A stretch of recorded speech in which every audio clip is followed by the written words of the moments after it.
Continuamos con su programa Otro Giro con Ariel Lara. Señores, se lo digo de manera subliminal también en este canal.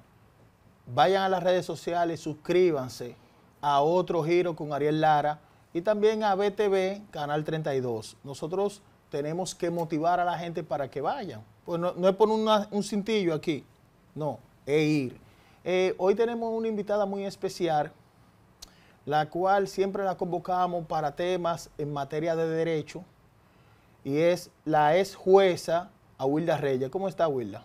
Muy buenos días, Ariel. Muchas gracias por la invitación y feliz de estar compartiendo contigo y con tu público que siempre te sigue a donde quiera que te presentes, porque es un público que le interesa y consume el contenido de calidad como el que tú ofreces. No, muchas gracias. Tú sabes que aquí en esta etapa le estamos dando otro giro. Estamos en otro giro. Estamos en otro giro, de verdad. Yo agradezco aquí. Lo que estamos invitando siempre son amigos que han sido aliados de la otra plataforma y sabe que tiene tu espacio aquí, Awilda. Muchas gracias, muy agradecida. Por el respeto profesional que te tengo. Awilda, vamos a entrar en detalle. Se han visto diferentes casos en la justicia. Podemos citar uno de los últimos, el del ex ministro de Hacienda, Donald Guerrero. Nosotros vimos ahí una variación de la medida. ¿Por qué ocurre eso y cómo ocurre eso? Sí, como bien hablábamos en otra oportunidad, el caso del ciudadano Donald Guerrero es uno de los tantos casos en los que hemos visto en que se impone una medida de coerción de prisión preventiva, sí, como si se tratase de una pena anticipada. En el caso particular, nosotros criticábamos en principio la imposición de esta medida bajo el supuesto de que al ser un funcionario público o un exfuncionario público, una persona a la que fue sometida penalmente, pero de conocimiento público, como hace el Ministerio Público en todos los casos. Entonces habíamos sabido por la prensa que este ciudadano, todas las veces que había sido requerido ante el Ministerio Público para fines de investigación, siempre estuvo dispuesto, que incluso este ciudadano logró en varias ocasiones salir del país con la autorización de las autoridades judiciales y retornar al país y seguir enfrentando su proceso en libertad. Entonces, cuando se produce la imposición de la prisión preventiva como medida de coerción, nos quedamos sorprendidos porque entendimos que no era necesaria, porque este ciudadano había dado pruebas más que suficientes a las autoridades de que él estaba dispuesto a enfrentar su proceso. Y la ley establece que la libertad es la regla y la prisión es la excepción. Por lo tanto, si los organismos de investigación habían comprobado que este ciudadano perfectamente estaba conociendo el proceso de investigación en libertad, no era necesario la imposición de esta prisión preventiva, y en el tiempo estas circunstancias eran insostenibles, como al final se produjo la variación. Sí, Awilda, pero entonces se viera como un populismo penal, porque un ejemplo, ya uno usa la excepción. Así es. Con personas que, un ejemplo como él, en ese caso, no es que yo lo defiendo en lo personal, no. No, claro. Esto es algo técnico. Totalmente. Pero si él presentó todo eso ante la ley, entonces él no era motivo para que le aplicaran esa pena, esa medida, porque entonces no era peligro de fuga, porque tiene sus negocios, tiene los presupuestos y presentaron todo. Salió del país, tuvo la oportunidad de no regresar, de fugarse, y no lo hizo. Sí. Entonces no se justificó en ese momento. Y voy a tomar una palabra que acabas de decir con respecto a la pena. El tema del populismo penal se basa en que, aunque nosotros tenemos un nuevo ordenamiento penal, procesal penal,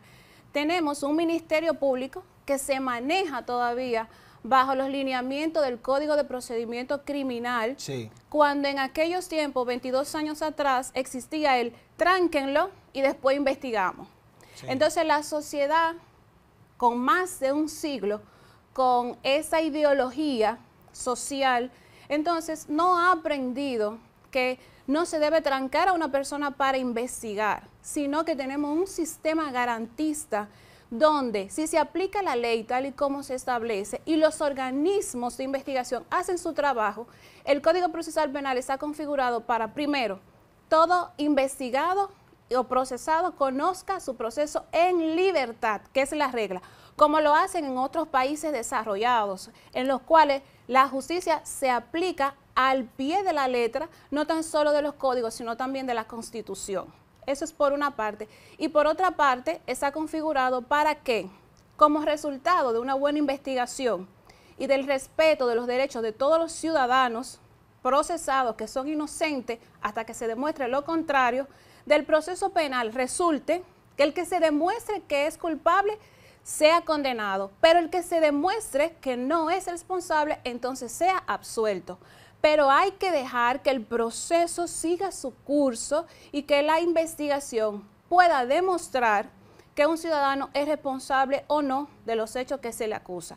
Entonces, por ejemplo, retomando en el caso del ciudadano Donald Guerrero, la gente ha asumido por el boom, por el escándalo, por la comercialización que están haciendo los medios de los procesos judiciales, gracias a la exposición pública que le están dando algunos administradores del sistema de justicia. Entonces, la sociedad ha asumido que este ciudadano que está siendo investigado ya es culpable. Si se le impone una prisión preventiva, la sociedad entiende que es responsable de lo que se le acusa. Ya entiende que es una pena que se le ha impuesto y que si no lo dejan en prisión preventiva, entonces la justicia no está funcionando. Fíjate que lo mismo pasó con otras personalidades como Jean Alain, que tú mencionabas. Jean Alain también fue sometido, un ex procurador, y si no se dejaba preso, entonces la sociedad, ¿qué es lo que interpretaba? La justicia no está funcionando, la justicia se vendió, la justicia no sirve, no hay justicia para los ladrones, no hay justicia para los corruptos, primero, porque se asume que son culpables sin un proceso, sin un juicio, y segundo, porque la gente entiende como necesaria para que haya justicia, que haya un preso preventivo.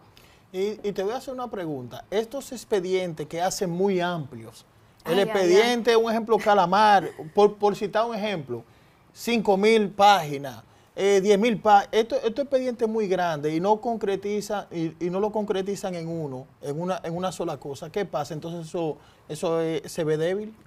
No tan solo débil, sino es que acumula muchos hechos, supuestamente se investigan muchos hechos, pero al final no se profundizan en ninguno. Algunos de estos expedientes, cuando uno lo lee y se va a lo que son los hechos investigados, puede notar que primero falta profundidad, faltan datos e incluso pruebas que corroboran muchísimas circunstancias y hechos que se quedan incompletos, porque como la investigación no se realizó con la profundidad y con el tiempo que amerita cada tipo penal, entonces se ve una acusación muy abultada, pero con poca sustancia. También te hago una pregunta, Wilda. Hemos visto un ejemplo para relacionar y relacionar algunos puntos. Vimos el rapero Tekashi 6ix9ine, ¿verdad? ¿Es rapero? Sí. Un artista internacional, pero él se desenvuelve en el área del rap. Un ejemplo, vimos que él podía representar un peligro de fuga, porque aunque él supuestamente no dio, pero estaba. Y esto está asustado. No digo que se iba a fugar, ¿verdad? Pero se puede fugar asustado. Exacto. Y ahí había que aplicar una medida preventiva, entonces. Sí, así es. La última que dice el código. Sí, fíjate qué contradicción a veces en el sistema, aunque la analogía, es decir, la comparación de dos casos, no está permitida en materia penal porque cada caso tiene su particularidad. Sí hay circunstancias que se dan en uno y en otro caso, como por ejemplo, en la imposición de las medidas de coerción. Hablábamos de un ciudadano anteriormente que ha demostrado que está en la disposición, siempre ha estado en la disposición de presentarse al proceso y no ha demostrado indicio alguno de que quiere sustraerse. Incluso salió en varias ocasiones del país y regresó a seguir enfrentando su proceso. Sin embargo, según lo que dan cuentas algunos medios que cubren este tipo de información, este ciudadano, después que presuntamente se encontraba en el lugar de los hechos, trató de escaparse o sustraerse del proceso o evadir la persecución. De no ser así, quizás no hubiese sido detenido en un lugar muy distinto al que este se supone que es el domicilio donde acostumbra a estar. Sí. Se manejaron varias hipótesis y se creó la duda de que este ciudadano, que no es dominicano ni reside permanentemente en nuestro país, tenía o pudo haber tenido lo que es la intención de sustraerse del proceso. Sin embargo, parece que en la audiencia de medida de coerción, sus abogados lograron demostrar que ese ciudadano sí presenta arraigo suficiente para demostrarle al tribunal que él puede, primero, no sustraerse del proceso, segundo, no obstaculizar la investigación y tercero, no representar un peligro para las víctimas, teniendo en cuenta el hecho que se está investigando en el que presuntamente él está implicado y tiene algún tipo de responsabilidad penal. Entonces parece como la medida de coerción es para determinar si el ciudadano investigado presenta presupuestos suficientes para estar en el proceso penal, ya sea privado de libertad o en libertad. La jueza que conoció el caso se le demostró al parecer que este ciudadano sí presentó arraigo suficiente. Yo te quiero preguntar también sobre un caso que va a hacer tendencia en las redes sociales por la personalidad que es el ex ministro administrativo de la presidencia, José Ramón Peralta, que llevaba un caso similar al de Gonzalo Castillo, al de Illana Alain, al de Donald Guerrero, que estos tres le han variado la medida. ¿Qué pasaría con José Ramón Peralta si se pudiese ver? Sí, yo creo que al igual que en los demás casos, hay como un elemento común. Son acusaciones públicas de exfuncionarios públicos, de hechos complejos, de expedientes que se instrumentan con una voluminosidad sorprendente, casi inmanejable para lo que es el proceso penal. Y si el Ministerio Público lleva la misma línea de acción que hasta el momento ha demostrado con otros casos similares, entonces podríamos esperar otro escándalo público, un juicio paralelo en los medios de comunicación para de alguna forma hacer entender a la sociedad que este ciudadano investigado tiene que guardar prisión y que de entrada, sin celebrarse un juicio, sería no un presunto, sino un responsable de los hechos que el Ministerio Público ha investigado. Sí. Abuela, ¿cómo ve la comunidad del derecho, ya que a la cual tú perteneces, los medios de comunicación cuando se centran en casos, un ejemplo como lo que han pasado, que pueden decir fulano es un ladrón, fulano es un corrupto, o sea, predisponen, pero no hay una sentencia todavía. Y estos mecanismos de presión van, un ejemplo, el Ministerio Público, sí, van a la misma justicia. ¿Qué se ha hablado de eso? Mira, ciertamente nosotros los profesionales del derecho vemos con cierta preocupación que los procesos que pasan por nuestras manos salgan a la luz pública o se manejen con un juicio paralelo ante la opinión pública. Hace unos años, antes del boom de las redes sociales, teníamos claro lo que somos los abogados, que la prensa es un cuarto poder. Y es un cuarto poder que el derecho y la justicia debe tener de su lado. Sin embargo, ahora yo creo que las universidades van a tener que cerrar las facultades de derecho porque primero los casos se llevan ante las redes sociales. Todo el mundo que tiene acceso a comentar una noticia, a dar una opinión, a tener un programa de opinión o hasta tener un programa de farándula, están haciendo contenido con los procesos judiciales. Entonces todos somos abogados, todos somos jueces, todos somos fiscales y uno escucha una serie de barbaridades en los comentarios, no tan solo de la sociedad común, sino también de personas que tienen y utilizan medios de comunicación. Entonces esto más que ayudar a la clase jurídica, más que ayudar a las personas involucradas en procesos penales, es algo que desayuda a la sociedad porque la malinforma y fomenta creencias, principios y valores que están totalmente divorciados con lo que se supone tiene que manejarse dentro del sistema de justicia penal. Entonces, las autoridades y personas encargadas o responsables o que tengan la forma de ocupar posiciones desde las cuales se puedan hacer cambios, sí, hay que poner atención a este tema porque eso está dañando el sistema de justicia y a la sociedad en general. Aguila, antes era la íntima convicción del juez. Así es. Hoy en día es la prueba. Tú que fuiste jueza, ¿puedes establecer una diferencia? ¿Y cuál sería, sí, claro, más factible para cualquier proceso? Sí, sí. Mira, anteriormente era la sana crítica y ahora es, ahora es la sana crítica, antes era la íntima convicción. ¿Cuál es la diferencia? Que antes, como hacen ustedes ahora, la mayoría, como hacemos nosotros, vemos una noticia, imaginémonos que somos juez, nos dan una versión y yo decido la suerte de ese ciudadano imputado en base a lo que yo creo y entiendo y me parece. Sí. Como hace muchísima gente. Ahora escuché con Tecachi que tú mencionabas, no, tiene que quedarse preso porque él tiene un historial delictivo, tiene que quedarse preso porque agrede a su pareja. Sí. Eso es íntima convicción. Usted está convencido personalmente por la información que ha recibido de diferentes vías de que ese ciudadano tiene que ser pasible de una sanción. Y usted, si fuera juez, le impondría una sanción. Ahora, la sana crítica es diferente. La sana crítica se trata de que a ese ciudadano, vamos a utilizar el mismo ejemplo de Tecachi, a Tecachi, más adelante, tiene que probársele al juez que vaya a determinar su responsabilidad penal, que él es responsable de esos hechos. ¿Y cómo se lo demuestra? Con pruebas.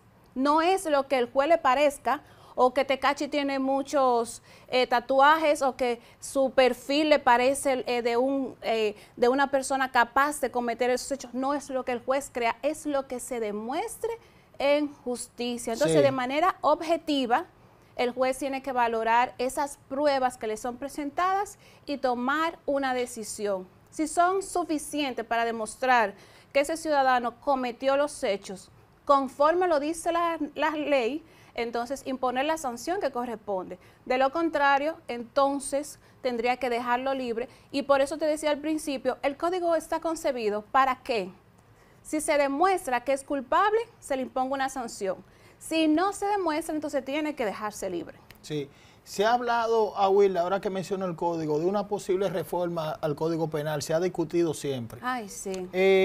Hay algunos que han hablado de la figura del cúmulo de pena. Así es. Como experta en derecho, ¿sería factible el cúmulo de pena? En nuestro régimen, no, por muchísimas razones. Primero, normativas. Segundo, de investigación. Y tercero, de logística. Nuestro sistema penitenciario no está preparado para tener personas privadas de libertad por más de 40 años, que es posible ahora mismo.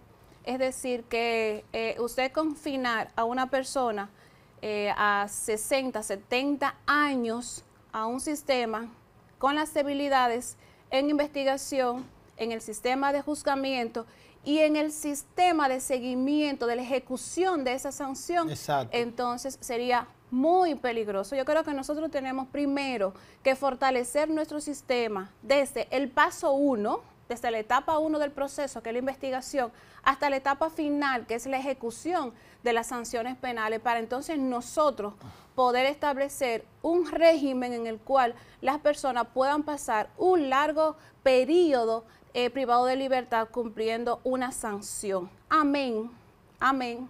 Y no quiero dejar pasar por alto esto de que nosotros como Estado somos signatarios de derechos, de tratados internacionales sobre derechos de los reclusos, que incluso han motivado lo que es la renovación y reestructuración de nuestro sistema carcelario. Entonces, bajo los principios que nosotros queremos imponer sobre los reclusos, eso iría muy en contra de esos tratados internacionales que ha firmado y ratificado nuestro país con respecto al tratamiento de los reclusos y su estadía en prisión. Recordemos que se habló mucho de lo que es la reforma de la humanización del sistema carcelario, que eso viene como corolario también de toda esta transformación carcelaria a raíz de estos tratados que nosotros hemos firmado. Por lo tanto, eso iría en contra de todo lo que nosotros hemos logrado hasta el momento. Abuela, llegó un amigo que tenemos en común, que sí le da otro giro a esto, y es el tiempo. Es un dictador. Pero ya yo quiero en esta parte final que me dé tu opinión sintetizada sobre un posible proyecto que hay, que se puede realizar, la creación del Ministerio de Justicia. Eso sería cambiarle el nombre a nuestro sistema sin poner atención a los problemas reales. Eso es como usted vestir una dama a la que le faltan dientes, a la que hay que arreglarle las uñas y a que hay que ponerle en condiciones óptimas todos sus órganos internos. Entonces yo entiendo que antes de cambiarle el nombre, de cambiar fichas, movimientos, posiciones, funciones, entonces nosotros nos enfoquemos primero en fortalecer lo que tenemos, en reestructurarlo para que el sistema de justicia pueda funcionar de manera más eficiente y más eficaz. Que no tengamos tanta mora judicial, que no tengamos tantos presos preventivos, que no tengamos las cárceles en las condiciones que la tenemos y que el Ministerio Público de una vez por todas sea un verdadero órgano investigativo que tenga los recursos físicos, tecnológicos y humanos para realizar verdaderas investigaciones. Investigaciones de verdad, al estilo CSI, como me dicen algunos estudiantes, así o más. A eso que nosotros tenemos que aspirar y después le podemos llamar como querramos, pero yo creo que primero es lo básico, lo fundamental, que funcione, que nosotros estemos orgullosos del sistema de justicia que nosotros tenemos y después entonces hablamos de todo lo demás. Para mí eso es superfluo. Eso no es necesario en este momento. Y nosotros tenemos cosas más importantes a los cuales prestarle atención en este momento. Y superar el populismo penal. Por favor, sobre todo. Gracias, Wilda, de verdad. Gracias a ti. O sea, que este programa es tuyo, del pueblo dominicano. Gracias. Vamos a una pausa y regresamos. Brillante, Wilda. Gracias.